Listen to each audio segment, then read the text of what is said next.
Saludos y bendiciones, mi nombre es Josué Iván Salas Flores y soy estudiante de la carrera de Liderazgo Pastoral y me encuentro en el 8º semestre de la Universidad de Aquino, Bolivia.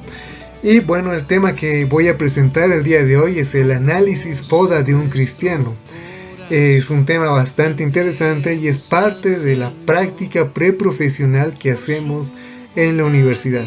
Pero antes vamos a ver unos versículos que nos van a hablar un poco acerca de este tema, un poco acerca de el cristianismo, del cristiano más que todo. El pasaje de 2 Corintios capítulo 5 versículo 7 que dice: de modo que si alguno está en Cristo, nueva criatura es, las cosas viejas pasaron, he aquí todas son hechas nuevas. Nosotros entendemos que como cristianos ya hay cosas que han pasado, que hemos dejado atrás, ¿no? Es una vida pasada que ya no tenemos, ya no es parte de la que tenemos ahora. Ahora tenemos una nueva vida que la vivimos en Cristo Jesús. De manera que hay cosas como el pecado, ciertos pecados que ya no vamos a cometer nunca más en nuestra vida. Y ahora estamos siguiendo a Cristo, buscamos el ejemplo de Cristo, buscamos parecernos más a Él en su amor, en el amor que tenía a las personas. Buscamos parecernos a Él en la devoción a Dios que Él tenía y buscamos en cada aspecto que Él hacía, ¿no? En la voluntad que Él seguía la voluntad de Dios. De manera que nosotros buscamos esto, ¿no? Dice que las cosas viejas ya han pasado, ya no tienen que ver con nosotros las cosas viejas, sino que ahora tenemos todas las cosas que tenemos, ahora son nuevas y nosotros ahora vivimos así. Entonces ese es el primer pasaje fundamental, ¿no? El cristiano es una nueva persona, ya no es un viejo hombre, de manera que tiene unas nuevas características como creyente. Vamos a ver un segundo versículo que se encuentra en la carta a los Gálatas, en el capítulo 5, versículos 22 y 23, que dice lo siguiente: mas el fruto del Espíritu es amor, gozo, paz, paciencia, benignidad, bondad, fe, mansedumbre, templanza. Contra tales cosas no hay ley. Este versículo es bastante importante. ¿Por qué? Porque después de que nosotros hemos sido traídos a una nueva vida y las cosas viejas ya han pasado, el Espíritu Santo produce un fruto en nosotros. Estos no son una lista de frutos que el creyente va a desarrollar. Es solo un fruto que el creyente ya tiene. Ya los posee el creyente. De manera que estos frutos han de mostrarse en la vida del creyente. Porque este tiene al Espíritu Santo. Es decir, el creyente va a ser una persona que tiene amor con su prójimo. Va a ser una persona que va a mostrar el gozo que tiene en la salvación. Tiene paz con Dios y además vive una vida pacífica. El creyente es un hombre que es paciente, sabe esperar, es benigno, es bueno con todas las personas. Tiene bondad al tratar con las personas. Además tiene fe. Cree en Dios y cree en las promesas que Dios le ha hecho. Y esa fe lo mantiene firme en momentos de dificultad. Y por esa fe es que el creyente se mueve en bondad.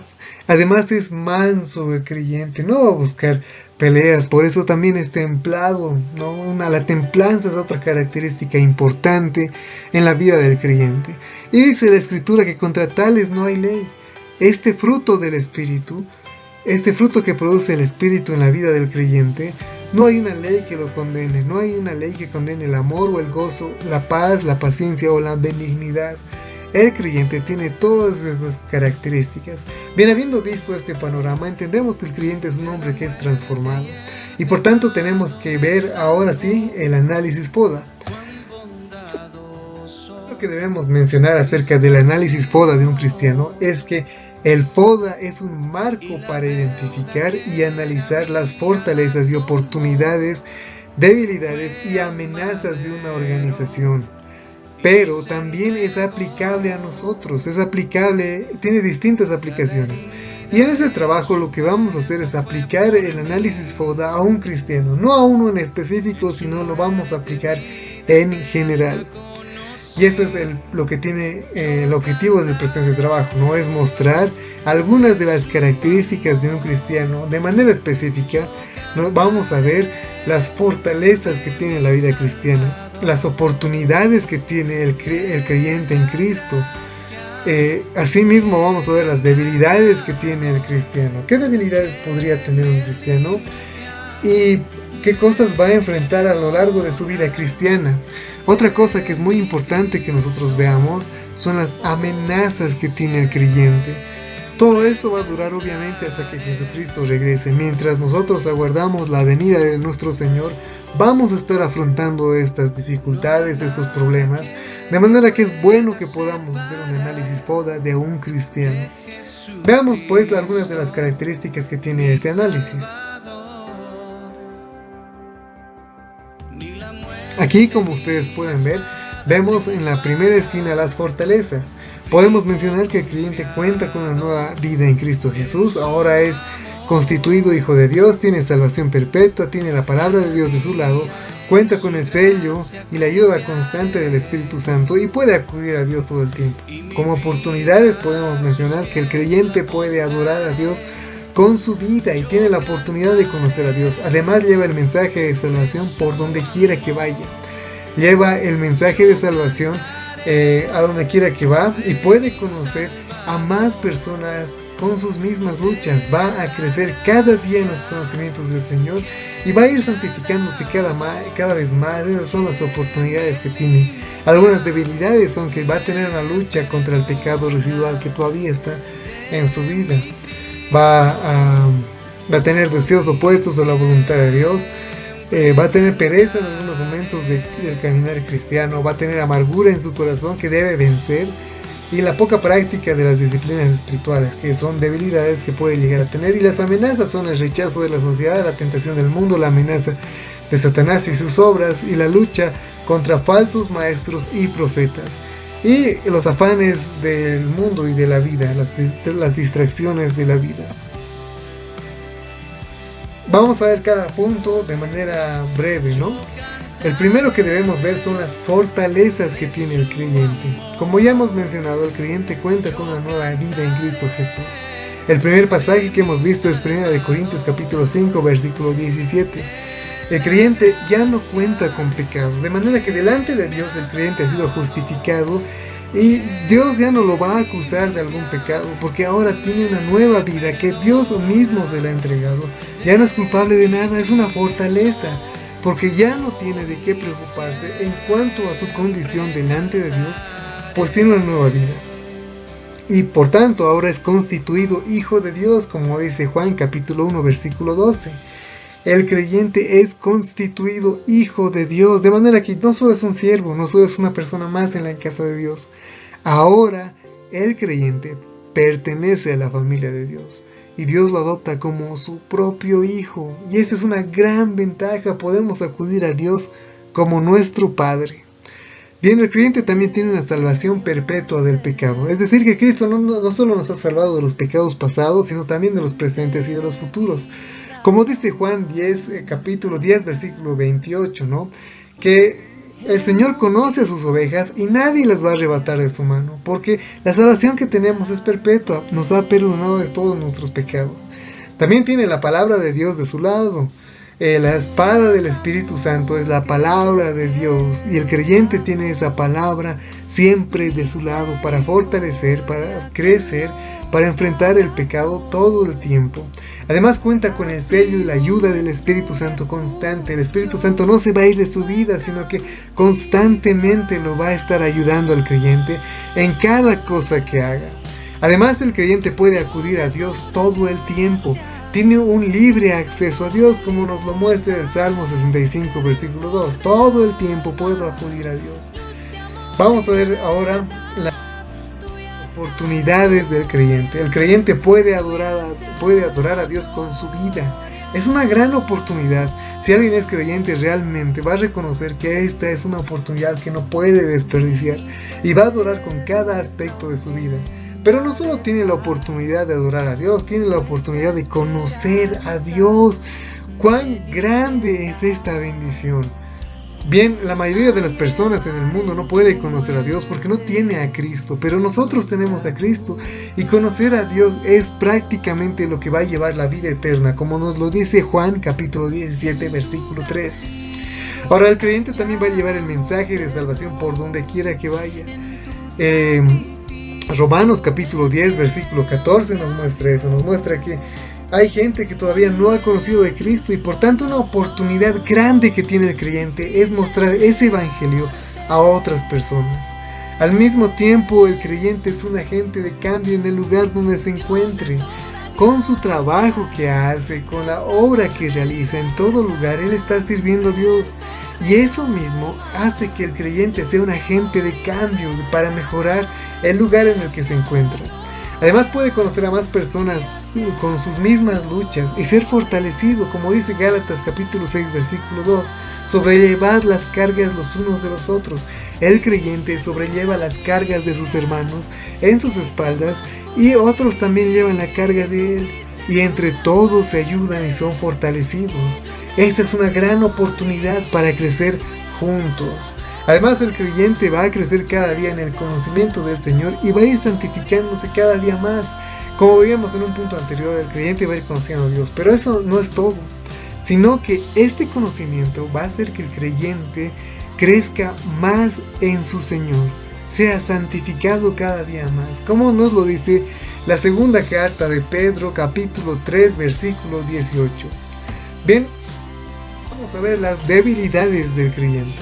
¿Con qué debilidades se va a enfrentar? Bueno, la primera es la lucha contra el pecado residual.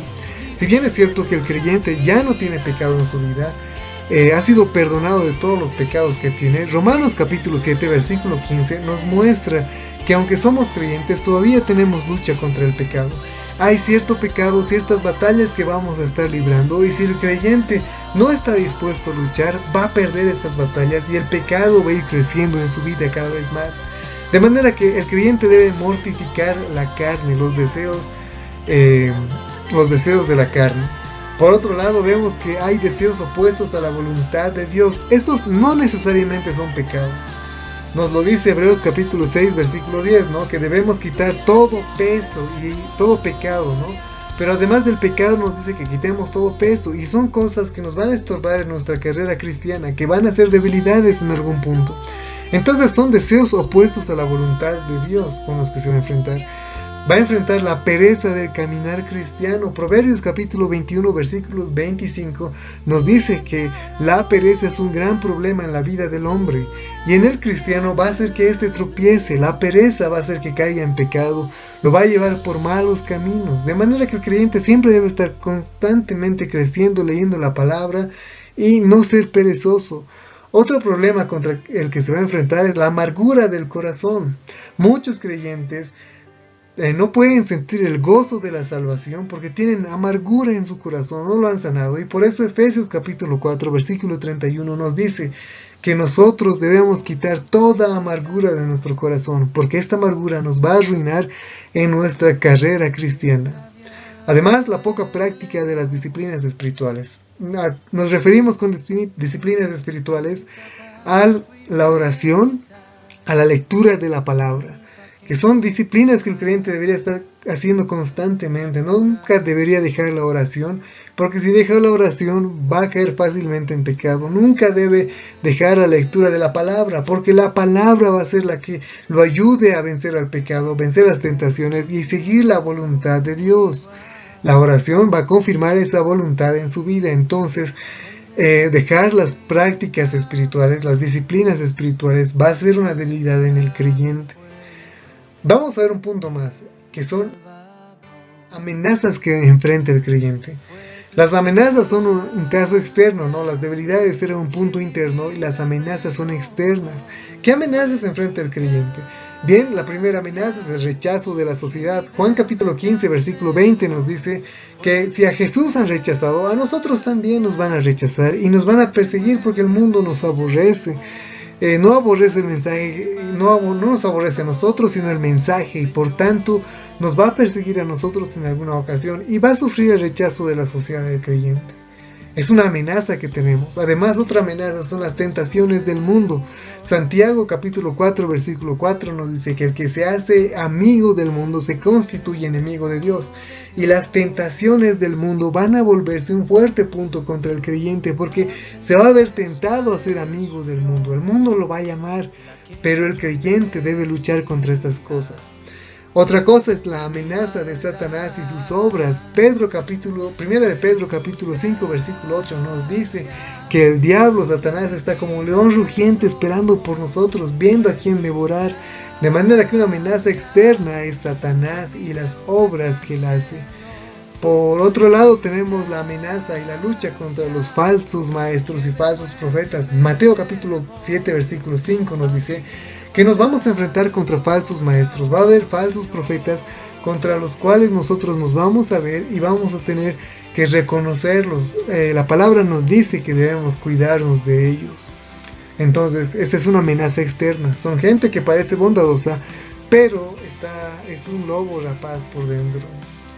Los afanes y las distracciones de la vida es otro punto.